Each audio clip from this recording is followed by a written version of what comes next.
అందరికీ నమస్కారం. కొద్ది రోజులుగా పడుతున్నటువంటి వరద నీటికి విజయవాడ అంతా మునిగిపోయింది. విజయవాడ కనకదుర్గమ్మ ముక్కుపుడకను నీరు తాకితే కలియుగం అంతమవుతుందని బ్రహ్మంగారి కాలజ్ఞాన ప్రకారం చెప్తుంది అని పెద్దలంటారు. దీని గురించి అలా ఎందుకు కథ వచ్చిందో ఆ కథ ఇప్పుడు మనం తెలుసుకుందాం. పురాణాల ప్రకారం విజయవాడ కనకదుర్గమ్మ ఆలయాన్ని అర్జునుడు నిర్మించినట్లు తెలుస్తోంది. పాండవుల్లోని అర్జునుడు ఇంద్రకీలాద్రి దగ్గర తపస్సు చేసి పరమేశ్వరు నుంచి పాశుపతి అస్త్రాన్ని పొందుతాడు. అందుకే ఈ ఊరికి విజయవాడగా పేరు వచ్చింది. అందుకే దక్షిణ భారతదేశంలో ప్రముఖ ఆలయాల్లో ఒకటైన దుర్గా మల్లేశ్వర దేవాలయాన్ని 8వ శతాబ్దంలో నిర్మించినట్లు కొన్ని ఆధారాలు ఉన్నాయి. అయితే ఈ ఆలయ నిర్మాణానికి సంబంధించి మరికొన్ని కథలు కూడా ప్రాచుర్యంలో ఉన్నాయి. ఒక రాజు బెజవాడ నగరాన్ని పాలించేవాడు.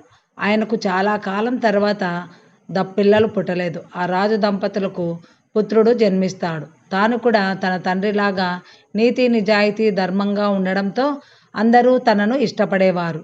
అందుకు ఒకరోజు ఆ రాజకుమారుడు ఒక గుర్రం మీద వెళుతూ ఉండగా అది పొగరపోతు గుర్రం. అది దారి తప్పుతూ ఇష్టం వచ్చిన రాజ్యంగా వెళుతూ ఉంటుంది. అటువంటి గుర్రాన్ని ఆ రాజకుమారుడు అదుపు చేయడానికి ఎంతగానో ప్రయత్నించినా తన వల్ల కావడం లేదుగా. అప్పుడు ఆ గుర్రం చక్రం కింద పడి ఒక బాలుడు ఆడుకుంటూ ఉండగా ఆ బాలుడు చనిపోతాడు. ఆ బాలుడు శవాన్ని తన తల్లి భుజాల మీద మోసుకొని వచ్చి, రాజులు భోగభాగ్యాలను అనుభవించవచ్చు, కానీ ఇలా మనుషుల ప్రాణాలు తీయకూడదు, తనకు న్యాయం చేయాలని రోధించింది. ఈ పని చేసిన వారికి తగిన శిక్ష ఏంటో చెప్పాలని న్యాయాధిపతులను కోరుతాడు రాజు. వారంతా దీర్ఘ చర్చలు చేసి మరణశిక్ష విధించాలి అని చెబుతారు. అయితే రాజకుమారుడు కావాలని తప్పు చేయలేదు, తప్పించుకునేందుకు చేశాడు కాబట్టి శిక్ష తగ్గించవచ్చని చెబుతారు. అయితే రాజు మాధవవర్మ దానికి ఒప్పుకోలేదు. న్యాయం ఎవరికైనా సరిగా ఉండాలి అంటూ మరణశిక్ష విధిస్తాడు. అయితే రాజు సింహాసనం దిగి తన కుమారుని బట్టి బోరున విలపిస్తాడు. అసలు రాజు యొక్క తీర్పుకు సంతోషించిన బెజవాడ దుర్గమ్మ రాజకుమారుడిని, ఆ చనిపోయిన బాలుడిని ఇద్దరిని బతికిస్తుంది. ఆ కనక వర్షాన్ని కురిపించగా ఆ కనక వర్షము ఆ వారి మీద పడినప్పుడు వారు బ్రతుకుతారు. ఈ కథన ప్రకారం అమ్మను కనకదుర్గగా పిలుస్తారు. కృతాయుగంలో మహిషాసురుని వధించడానికి కూడా అనేక శాస్త్రాల ప్రకారం తెలుస్తోంది. ఈ పర్వతానికి ఇంద్రకీలాది అనే పేరు వచ్చింది. అమ్మవారు ఇక్కడ కనకవర్ష వర్ణ శోభితురాలుగా ఉండడం వలన కనకదుర్గ అని పేరు వచ్చింది. ఇంకో కథనం ప్రకారం ఈశ్వరుడు ఇక్కడ మళ్ళీ యుద్ధం చేశాడు, అందుకే మల్లికార్జునుడుగా పిలువబడుచున్నాడు. ఈ క్షేత్రాన్ని దర్శించిన జగద్గురు ఆదిశంకరాచార్యులు జ్యోతిర్లింగంలో అదృశ్యం అవడానికి గమనించి అమ్మవారి ఆలయం ఉత్తర భాగాన మల్లికార్జున విగ్రహాన్ని పునఃప్రతిష్ఠించారు. అమ్మవారిని ఆలయంలో ఉగ్రరూపంగా ఉండడం చూసి అమ్మవారిని శాంతింపచేసి యజ్ఞం చేసి అప్పటి నుంచి అమ్మ శాంత రూపంలో విజయవాడలో కనకదుర్గగా మనకు దర్శనమిస్తుంది. విజయవాడ అమ్మ కనకదుర్గమ్మకు పుట్టినిల్లు. అక్కడ ఆవిడ చేసిన మహిమలు ఎన్నో ఉన్నాయి. రాత్రిళ్ళు విజయవాడ అంతా నగర సంచారం చేస్తుంది అని అంటూ ఉంటారు. అక్కడ గజ్జల చప్పుడు కూడా వినపడుతుందని చెప్తారు. 1950 సంవత్సరంలో జరిగిన యథార్థ సంఘటన ఇది. విజయవాడలో వెంకన్న అనే కార్మికుడు, ఆయన అమ్మవారి భక్తుడు.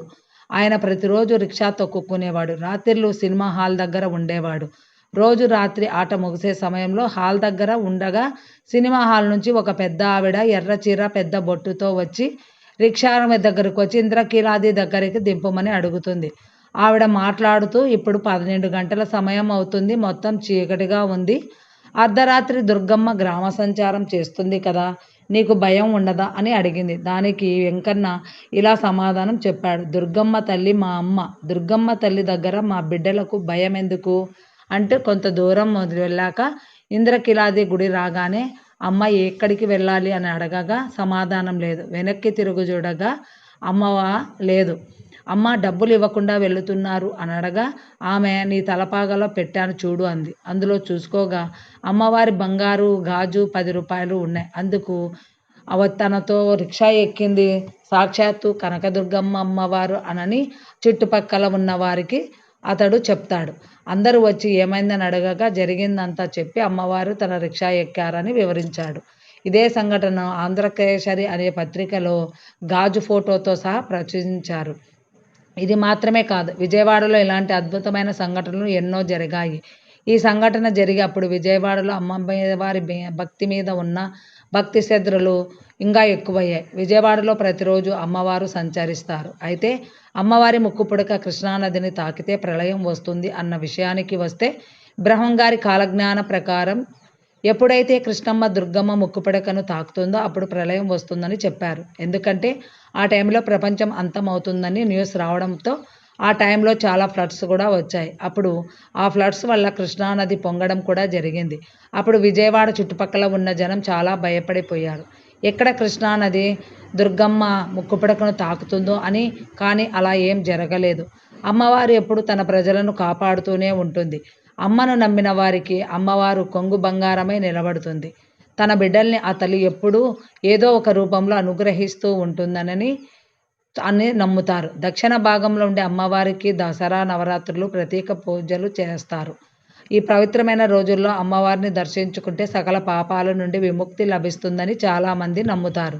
ఈ వీడియో నచ్చితే లైక్ చేయండి. ఇంకా ఇలాంటి ఎన్నో మంచి వీడియోలను మీకు దగ్గరికి తెస్తాను. లైక్ చేయండి, సబ్స్క్రైబ్ చేయండి.